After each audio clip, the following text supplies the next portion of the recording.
Hi, this is Habiba, you're on to Habiba's Canadian Journey. Thank you so much for watching. Today I'm going to be talking to you about some improvements that are coming for an immigration stream here in Canada called the Rural Northern Immigration Program. These improvements, these changes are going to be very favorable for foreign skilled workers that reside outside of Canada.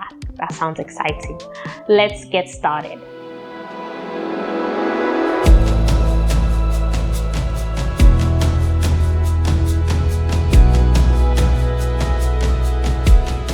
So if you're new to my channel, please don't forget to subscribe. It's very easy to do so. Just hit the subscribe button and don't forget to press the bell icon. Now, the whole purpose of this video is to prepare you for this upcoming improvements, that are coming to the RNIP. Now, I have spoken about this stream before a couple of months ago, maybe last year. So please, if you're new, you can refer to that video where I explain the criteria for the stream, and also use the community of Moose Jaw in Saskatchewan as our case study.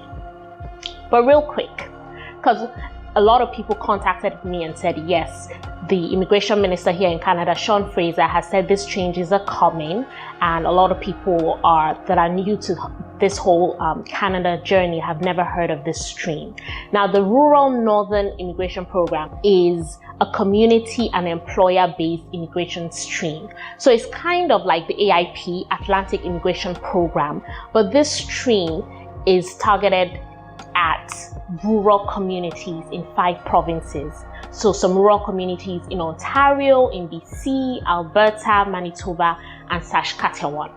Now, the whole point of this stream is so that rural communities will also benefit from immigration. We all know that immigration has a lot of benefits, especially economic benefits. Don't let anybody tell you different.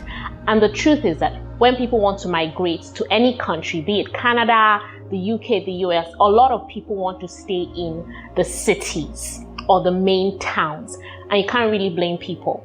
Anytime I talk to people that want to relocate to Nova Scotia, for instance, everybody's saying, we have to stay in Halifax. I want to stay in Halifax or Dartmouth, and nobody really wants to go to like Lunenburg or Sydney or, even Truro, that is an hour away from the main city, Halifax.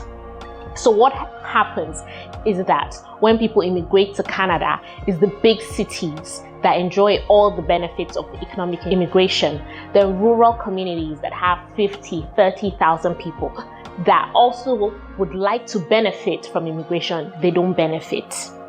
They are left behind or left isolated, so to say. And the truth is, there are jobs in these areas. The people there in these rural areas actually want to welcome people. Employers, they have jobs they would like skilled workers to come and take, but nobody really goes there. Some of these communities include Thunder Bay, Moose Jaw, Brandon, Manitoba. These communities, like I said, have 50,000, 40,000, 30,000 people. Okay, but they are open to newcomers. And the whole idea behind this stream is if you meet the criteria, you go to this community and, you live there. Okay, so it's not just to be eligible, go to this community, and after 2 or 3 months, you then leave. No, that's not the point.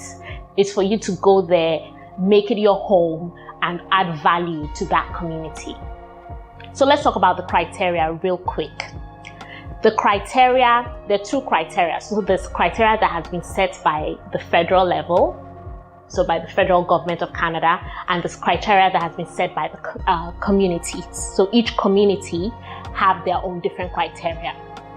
So the first set of criteria is, you need to meet language requirements criteria. So by now you should know that if you're thinking of coming to Canada as a skilled worker, you must take either the French or the English language exams. Okay, so this is mandatory. This is one of the main criteria. Now, all the criteria, the links to the criteria will be in the description of this video.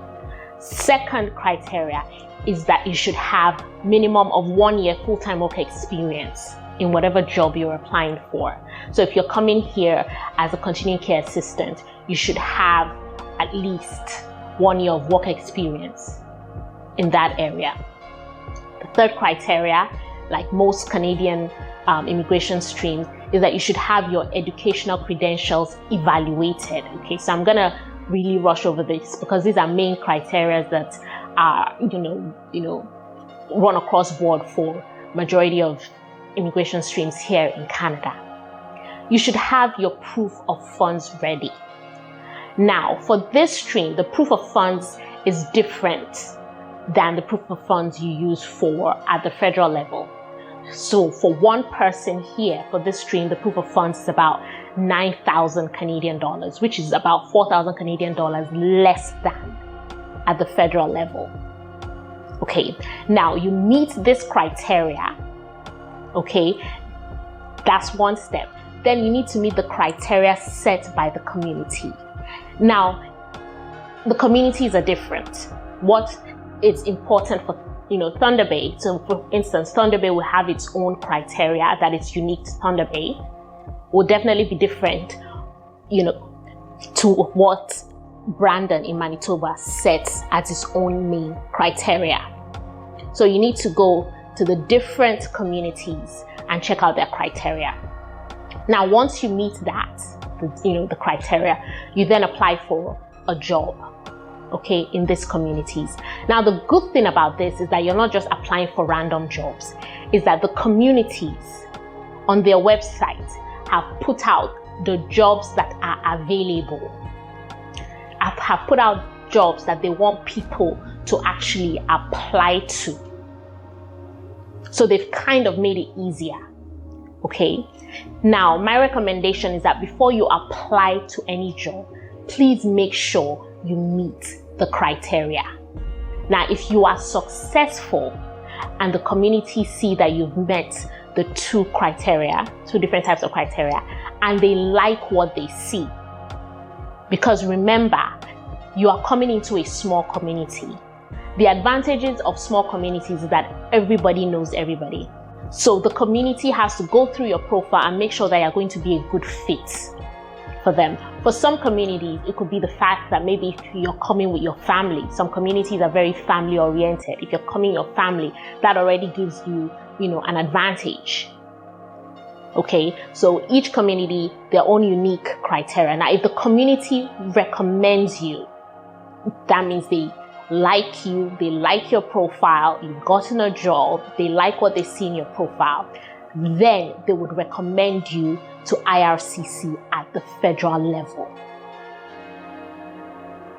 Now, when they recommend you to IRCC at the federal level, that's not the final step, okay? The final step is up to IRCC to then give you permanent residency. However, if a community nominates you, they like what they see, they recommend you to IRCC and say, we like this person, can you please give them PR? Except IRCC do some check and see that something doesn't stand right. The chances of you getting a permanent residency after that is really, really high. So that's how this stream works. So what are some of the improvements that are coming for this stream? So the employers have seen that this stream is a beneficial one. It benefits the economy. And so one of the improvements coming is the fact that they want to increase the number of communities and thus the number of employers that can hire foreign workers. So they're putting measures in place to make sure more employers and more communities can benefit from this. Another really exciting improvement is the fact that they want to reduce the amount of proof of funds that is needed. This is really, really exciting. One of my subscribers buzzed me the other day and she said she's so excited about this stream because she's eligible for this stream. She's gotten a job, but the proof of funds, it's a bit high. And so one of the main improvements here is that they want to reduce the proof of funds requirements. So this is really, really exciting. Now, all these improvements are scheduled to take place in the fall of 2022. Now we're already in the middle of September. Fall is in about a week or two. So I know a lot of people are already keeping their eyes out for information from IRCC. This stream has been successful over the years and is going to continue till about 2024. It was scheduled to end in 2022, but because it's been successful, because employers in these communities have seen that it's really helping them, it's going to be extended for another 2 years. So if I were you and I'm still looking for an immigration stream in Canada that may be favorable, I would consider this. The language requirements are low, the proof of funds requirements are lower than most immigration programs. And don't look at it that it's a rural community. I've spoken to 1 or 2 people that have immigrated via the stream and they're really enjoying the benefits of being in smaller communities. And if you meet the criteria, I would really encourage it. All the links are going to be in the description of the video. I hope you enjoyed this, and until next time, keep watching Beaver's Canadian Journey. Take care.